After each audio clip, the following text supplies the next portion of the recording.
Everybody, welcome back. Happy Monday and happy Labor Day. I hope you guys had the best, most beautiful weekend. If you didn't, well, good thing that there's always next weekend. But I really hope you did. Now, with that, we're back to talk about some OC. So if you guys haven't gotten subscribed over here to Up and Adam channel 2, tomorrow we are dropping our video version of our podcast, episode 3 with Monica. That will be exclusively on Up and Adam channel 2. But yes, just get acquainted. Smash the like button. If you're not subscribed, get subscribed. And don't forget to hit the notification bell. I think with that, let's jump right in.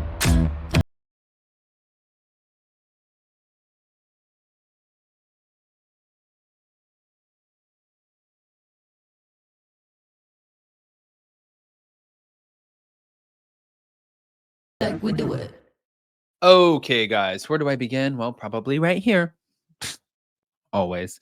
Thank you to Reality Blurb. Season 18 of The Real Housewives of Orange County has not failed to impress the fans.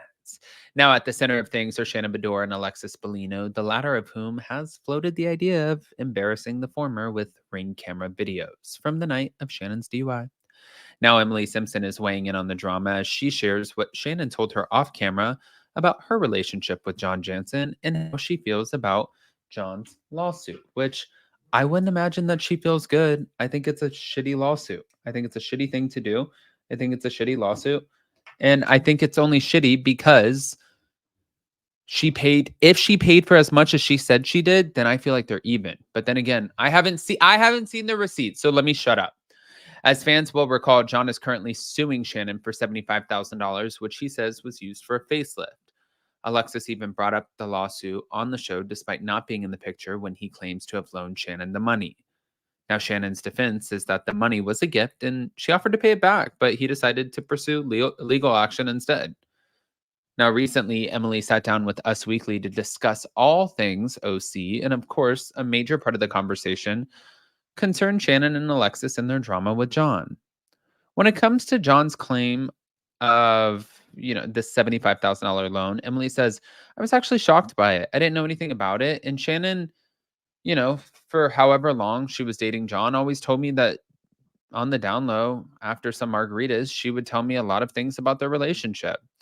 And it was always how scared she was that she was always paying for things. And she was concerned about the future because she didn't know if he could support her. And we all know shows are temporary. We don't know how long we're going to be on them. And I think that was a concern of hers, and it was that she was the one footing the bill for everything. And she told me this multiple times. It wasn't just me. If I compare notes with Heather or Gina, it's the same thing.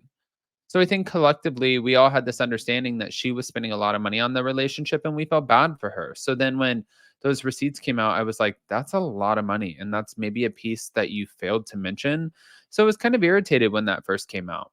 But then I had a conversation with her later, and I do look at it from a point of view of where not everybody wants to talk about things that they've done or work that they've had done. And in her mind, I think that maybe she felt that he was paying her back.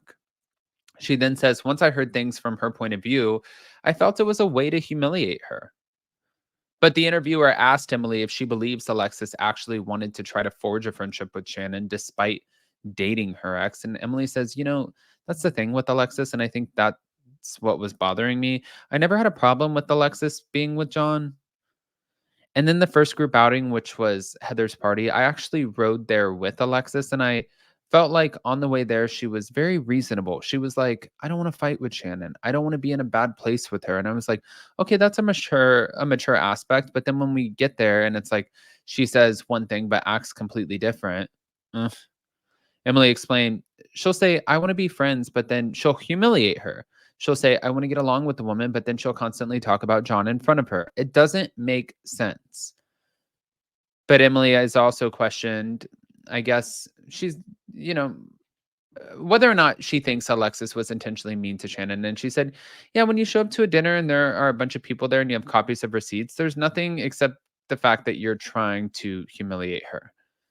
Now the conversation ended up shifting to John and whether or not Emily believes he is love bombing Alexis. And she said, I think so. I also think that they have a good relationship. And I really do think that they're deeply in love and care about each other. And I don't think that anyone really has a problem with that.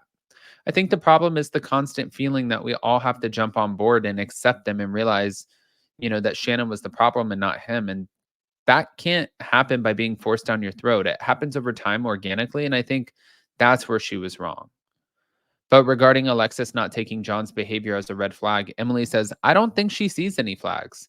I think she's in love and I think she's just there to defend him. And I think that she's his biggest fan and she's there to crusade for him. And I think that's probably a misstep on her part. And I think she probably should have come into the group and maybe tried to make friends and establish relationships. I feel like I saw a completely different Alexis and I'd always known her to be a girl's girl and very sweet. This just was obviously not the same version of that. Hoif. Well, I mean, honestly, at the end of the day, like, you can't really combat that. But hold on. This is what she said. Let's roll the tape before I show you the Tamara Judge of it all. Thank you to Byway Colo Drama. Because when Alexis was like, I want to be friends with Shannon, you were like, well, you can't come here with receipts if you want to be friends with somebody. Right. Where do you think do you really think Alexis wanted to be friends with Shannon? That's the thing with Alexis, and I think that was what was bothering me, was I never had a problem with Alexis being with John. Yeah. And then the first group outing we went to, which was Heather's party at the Balboa Bay Club, I actually rode there with Alexis. And I felt like on the way there, she was very reasonable. She was like, I don't want to fight with Shannon. I don't want to, I don't want to be in a bad place with her. And I was like, okay, well, that's a mature, aspect. That's, but then we get there and it's like she says one thing, but then she acts completely different. She'll say, I want to be friends, but then she'll humiliate her. Yeah. She'll say, I just want to get along with this woman, but then she'll constantly talk about John in front of her. And it's like, it doesn't make sense. It doesn't make sense. Yeah. Do you feel like it was like mean at times? Do you think she meant to be mean? Yeah. I mean, when you show up at a dinner and there are a bunch of people there and you have copies of receipts, there's nothing else except you're just trying to humiliate her. Yeah. Do you feel like John is the term that we always use with him, love bombing her? I mean, I think so. I also think they have a good relationship. I mean, I do think that they really deeply are in love and care about each other. And I don't think anybody really has a problem with that. I think the problem is the constant feeling like we all have to jump on board and accept them and realize that Shannon was the problem and not him. And, that can't happen by being forced down your throat. It has to happen over time organically. And I think that's where she goes wrong. Right. What did you make of this $75,000 loan? I think that's a great point. Now, on top of that, I did see where Tamara Judge ended up giving her social media followers an up-close and personal look into her latest cosmetic procedures. She said, taking you all along on my journey, I visited Dr. Donald Malds in Newport Beach, who works alongside Dr. Ambe for a brow lift, CO2 laser, and a blue chemical peel. 7 years ago, I had a lower facelift, but skipped the upper, like painting the house, but forgetting the trim. So stay tuned for the updates. Now, just ahead of her surgery, she snapped a selfie that you guys can see from Instagram stories and joked that she had never felt prettier. Okay. Apparently, the brow lift is done to remove wrinkles from the forehead. A blue peel is a ZO controlled depth peel, which uses tricloacetic acid with a blue colored dye to tighten the skin and correct wrinkles or scars without surgery. We're just sending you the best, Tamara, because this shit scares me. Guys, I want to hear what your thoughts are. Again, if you're not subscribed to Up and Adam channel 2, get subscribed. If you haven't, smash that like button. Smash the like button, and we'll see you later. Love you guys.